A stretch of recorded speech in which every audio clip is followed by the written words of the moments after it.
سوال ہے کیا کسی کو اپنے ملک کے پرچم میں دفن کرنا جائز ہے؟ یعنی اگر فضول خرچی نہ کی جائے، اس میں یہ کیا جائے کہ مرد کے لیے 3 چادریں ہیں نا، صحیح، ایک کرتا، ایک تہمت اور ایک لفافہ جسے کہتے ہیں، جو پورے جسم پہ لپٹا ہوتا ہے. تو وہ اگر وائٹ کلر کا پہلے لپٹا ہوا ہے نا، وہ نہ ہو، پھر وہ ضائع نہ کرے، اس سے کسی کا کرتا بنوا لے، اس کو ریپلیس کروا دے جھنڈے سے. اور وائٹ بھی کفن ضروری نہیں ہے، یہ افضل ہے. سنن ابن ماجہ میں حدیث ہے، مسجد میں پیش ہوتے وقت اور قبروں میں پیش ہوتے وقت اللہ کے نزدیک پسندیدہ لباس سفید ہے. یہ صرف پسندیدہ ہے. اگر کوئی سفید کے علاوہ اور کسی کفن میں دفن کیا جائے یا مسجد میں کوئی اور کپڑے پہن کے آتا ہے تو جائز ہے، لیکن فضول خرچی نہیں ہونی چاہیے. تو یہ فضول خرچی میں آئے گا. ہاں، اوپر والی ایک چادر کی جگہ مطلب وہ پرچم میں لپیٹ دیا جاتا ہے، ٹھیک ہے، جائز ہے، اس سے کوئی فرق نہیں پڑنا اس کو میرے بھائی. چاہے وہ پاکستان کا پرچم ہے، انڈیا کا پرچم ہے، سعودیہ کا پرچم ہے، کچھ بھی ہے، اس میں تو کلمہ بھی لکھا ہوا ہے. وہ تو پرچم پہ لکھا ہوا ہے نا. کلمہ تو اگر کوئی ساتھ دل میں لے کے گیا ہے تو وہی اس کو فائدہ دے گا. پرچموں سے کچھ بھی نہیں ہونا. تو میت کے اوپر یہ جو چادر ڈال دی جاتی ہے جس پہ وہ کچھ آیات لکھی ہوتی ہیں، آیت الکرسی وغیرہ لکھی ہوتی ہے، مرنے کے بعد جب اس کو غلط دیا ہے، جاتا ہے، غلط ہے، پھول وغیرہ ڈالنا، یہ اس والے سے غلط ہے، وہ بھی غلط ہے. اچھا نہیں بھائی، اسی میں جب جنازہ اٹھایا جاتا ہے تو وہ ایک خاص طور پہ پڑھا جاتا ہے، کلمہ شہادت پڑھا جاتا ہے. کوئی ثابت نہیں ہے، بدعت ہے. یہ سب کانٹیننٹ میں پڑھا جاتا ہے، غلط ہے. مسئلہ 74 میرا اس سال ثواب کے اوپر اور یہ سارے مسائل پہ ریکارڈڈ ہے، وہ دیکھیں آپ، یہ خود انہوں نے بنایا ہوا ہے. اس میں ایک بھائی بتا رہے تھے کہ شاید اس کا کوئی رخ، کس رخ لے کے جانا چاہیے، اس میں بھی کوئی اختلاف ہے ان کا، دیوبند کا اور اہل حدیث والوں کا، اچھا، کہ وہ کوئی مطلب سر کی طرف سے لے کے جانا نہیں چاہیے. نہیں، لے کے جانے میں اختلاف نہیں ہے، وہ مطلب دفنانے کے اعتبار سے وہ یہ چھوٹی چھوٹی چیزوں کو نہیں بنانا چاہیے کوئی مسئلہ.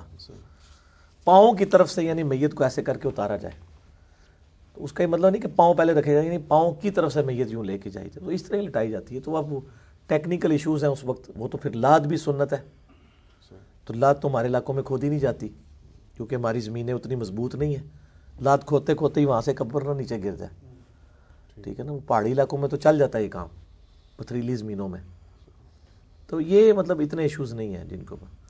میرے بھائی جو مر گیا اس کو بس عزت سے دفنا دیں، اللہ تعالیٰ اس کو جنت کے باغوں میں سے ایک باغ دے گا یا دوزخ کے گڑھوں میں سے ایک گڑھا. آپ کے کرنے سے کچھ بھی نہیں ہونا، سیدھی سی بات ہے. وہ جی میری ماں کی قبر کا نشان مٹ گیا، میرے باپ کی قبر، دین واٹ یار. ہزاروں بھی آئے، ان کی نشان قبروں کے مٹ گئے ہیں، کوئی جانتا بھی نہیں ہو، ہمیں تو نام بھی نہیں پتا 25 کے علاوہ کسی کے. تو کیا وہ نبی ناکام ہو گئے دنیا میں؟ ان سے زیادہ تو کامیاب کوئی نہیں تھا نا. تو ان کے بھی نہ نام کسی کو پتہ ہے نہ قبروں کا پتہ ہے. قبریں کہاں ہیں، نام ہی نہیں پتہ. دین واٹ. اللہ کی جنتوں میں جو ہے وہ اوپر وہ لگا دیتے ہیں ٹہنی وغیرہ، اس میں ٹہنی تو سنت ہے، لگائے. تو اس سے اس کی واقعی تخفیف ہوتی ہے کیا؟ اس کی نہیں، تخفیف تو اللہ کو پتہ ہے ہوتی ہے کہ نہیں ہوتی ہے. وہ تو نبی علیہ السلام کے مبارک ہاتھوں کی برکت سے اگر ہوگی تو ہوگی ہے. تو ضروری تو نہیں کہ ٹہنی سے تخفیف ہو جائے. یہ تو کسی حدیث میں نہیں آیا کہ جو ٹہنی لگائے کیا گا. وہ اس کو سنت کہہ سکتے ہیں ہم؟ پھر کہہ سکتے ہیں، کیوں نہیں. ٹہنی لگائے نا، اس سے پھول پھینکنا تو سنت نہیں ہوگا نا. لیکن علی بھائی وہ تو کانٹیکس تھا نا پورا ایک اس کا. نہیں، ٹہنی تو سنت ہے نا یار. سنت کی اصل ہوگی تو بس ہو گئی، اب ختم ہے. لگا دی ٹہنی، ثابت ہو گئی، دین میں اصل آ گئی. جیسے تراویح 3 دن ثابت ہو گیا، پورا مہینہ پڑھنے کو بدعت تو نہیں ہم کہیں گے نا، اصل تو موجود لیکن ہو. ہم یہ نہیں کہہ سکتے کہ اس کو عذاب رک رہا ہے یا نہیں اس سے. نہیں، یہ نہیں کہہ سکتے، وہ تو میں نے پہلے کہہ دیا، وہ تو نبی علیہ السلام کی برکت ہے. ٹھیک. اگر وہ فوت شدہ کی طرف سے عمرہ کرے اور اس عمرے کا ثواب جو ہے وہ صرف فوت شدہ بندے کو ملے گا یا کرنے والے کو بھی ملے گا؟ کرنے والے کو فیسیلیٹیٹر تو ہے نا، اس کو بھی ثواب ہوگا کہ وہ ایک ذریعہ بنا نیک کام کا. کیوں نہیں ہوگا؟ اور زندہ شخص کی طرف سے کیا جا سکتا ہے عمرہ؟ ہاں، اگر مریض ہے خود نہیں جا سکتا.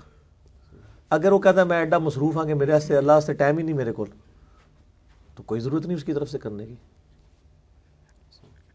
بعض ایسے بھی ہوتے ہیں کہ جی میں اپنا کاروبار نہیں چھوڑ کے جا سکتا تو میں حج بدل کروا دوں. حج بدل ہوگا یا مرے بندے کا، یا اتنا میڈیکلی کمزور ہے کہ وہ خود نہیں جا سکتا. یہ تو نہیں ہوگا. اس طرح تو دین تماشا بن جائے گا کہ آپ اپنی مرضی سے ٹیلر میڈ دین کو کر رہے ہیں. میت کے پاس کھڑے ہو کے خواتین کچھ کلمات پڑھ رہی ہوتی ہیں. کیا پڑھ رہی ہوتی ہیں؟ وہ ایک خاص قسم کا ہے کلمہ، وہ نور محمد صلی اللہ علیہ وسلم. ساری یہ تو مطلب انڈیا پاکستان میں بنا لی ہیں لوگوں نے، غلط ہے. اور میت کو فوراً غسل دینا چاہیے مرنے کے بعد. پوری رات رکھتے ہیں, صبح جا کے غسل دیتے ہیں.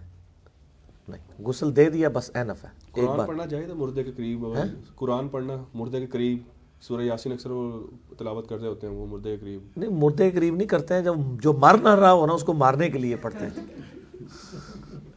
جو مر گیا ہو تو شکر کرتے ہیں, مر گیا ختم ہوا یار. ہاں, وہ جو مر نہ رہا ہو نا وہ نزا کے عالم میں پڑھ رہے ہوتے ہیں. وہ روایت ہے, کمزور ہے. جی, اور اس جو عہد نامہ رکھتے ہیں یہ غلط ہے جی, بالکل غلط ہے, بالکل غلط. اس طرح کرنے سے کچھ نہیں ہونا میرے بھائی. میں نے بتایا کہ آپ کسی کو کعبے میں بھی دفن کر دینا.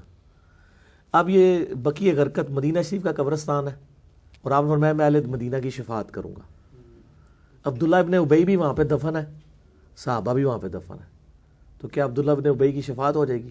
اپنے مال کے مطابق انسان اٹھایا جائے گا. اسلام میں تو بت پرستی ہے ہی نہیں, شخصیت پرستی ہے ہی نہیں ہے. اسلام میں تو میرے بھائی جو محنت کرے گا اس کا وہ پھل پائے گا. اس میں عوام الناس کو تھوڑا سا گائیڈ کریں کہ کس طرح اصلاح کی جا سکتی ہے پھر بھائیوں کی, یا کس طرح سے ہم اصلاح کریں. کس مسئلے میں؟ اسی مسئلے میں چند جو کے حوالے سے جس طرح میں نے بھی آپ کو بتائے ہیں تو بتا رہے ہیں نا, یہی اصلاح ہے. لوگوں سے شیئر کرائیں ویڈیوز کو.